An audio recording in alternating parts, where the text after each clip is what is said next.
Hi BookTube, I'm here today with a review of To Your Scattered Bodies Go by Philip Jose Farmer. I'm going to hold it over on this side. This is the first book in the River World series. So what's this book about, I hear you asking? So basically every human and every human evolution before Homo sapiens and after Homo sapiens, like every version of the human, have been resurrected along this huge massive river. The characters we follow are real-life historical characters. There's the main character is Sir Richard Francis Burton, who is a real-life explorer, especially in Southeast Asia.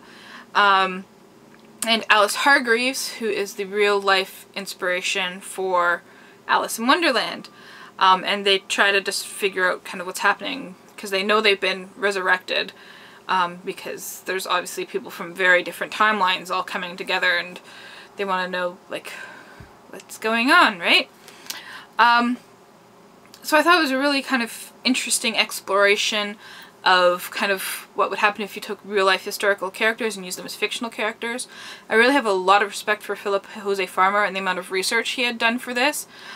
Because it was written in the 1970s, you didn't exactly have Google, and there were some like very minor details in there that I looked because I have Google and I can do that research easily, and they were true, but they weren't as, you know, well known. So I thought it was really interesting the amount of research that he really put into this in order to use these real-life characters, and I really like the concept of using real-life characters in fictional in settings, because it gives you a way to kind of explore those historical figures, their personalities, and to explore history as well. I really like the idea that it kind of explored that subjunctive history. If you watch the History Boys, you know that term. Or kind of like what ifs, you know, what if this happened differently. There's this huge philosophy around time travel. The first thing that most people want to do is go back in time and kill Hitler. And it's like, what would happen if you killed Hitler? It's probably likely that someone like Hermann Göring would probably have taken over at that point. And in the book, he has Hermann Göring in a leadership role. And let me tell you, it's much more terrifying. So it really explores that kind of idea of, you know, what if Hitler wasn't in charge, what if someone else was, kind of, and a lot of other questions around history like that.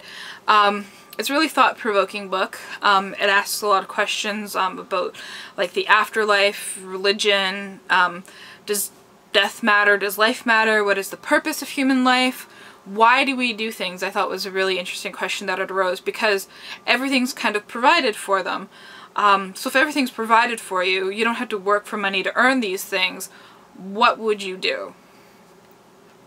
I'd sit there and read is what I would do, but some people go out and they explore and they make for much more interesting books, right? As for the writing style, there's nothing really quite spectacular. It's just, you know, it's easy enough to read, no complaints in that front.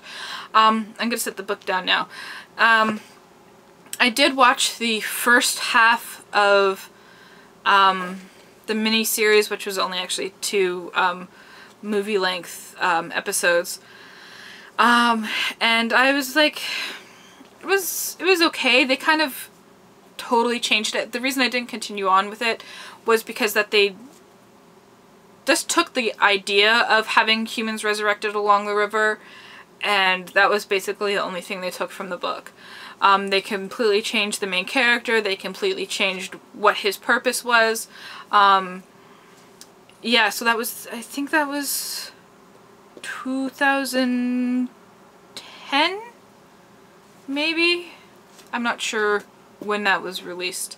But yeah, it was okay, I guess. So I'm not really going to do like a movie comparison, because there's nothing really to compare, because they're so very vastly different, and it actually starts delving into the second book in the Riverworld series, where Mark Twain is the main character instead of Sir Richard Francis Burton. So that's quite interesting there. Let me know if you've read this, what you think of subjunctive history, and remember to have fun, and thank you for watching.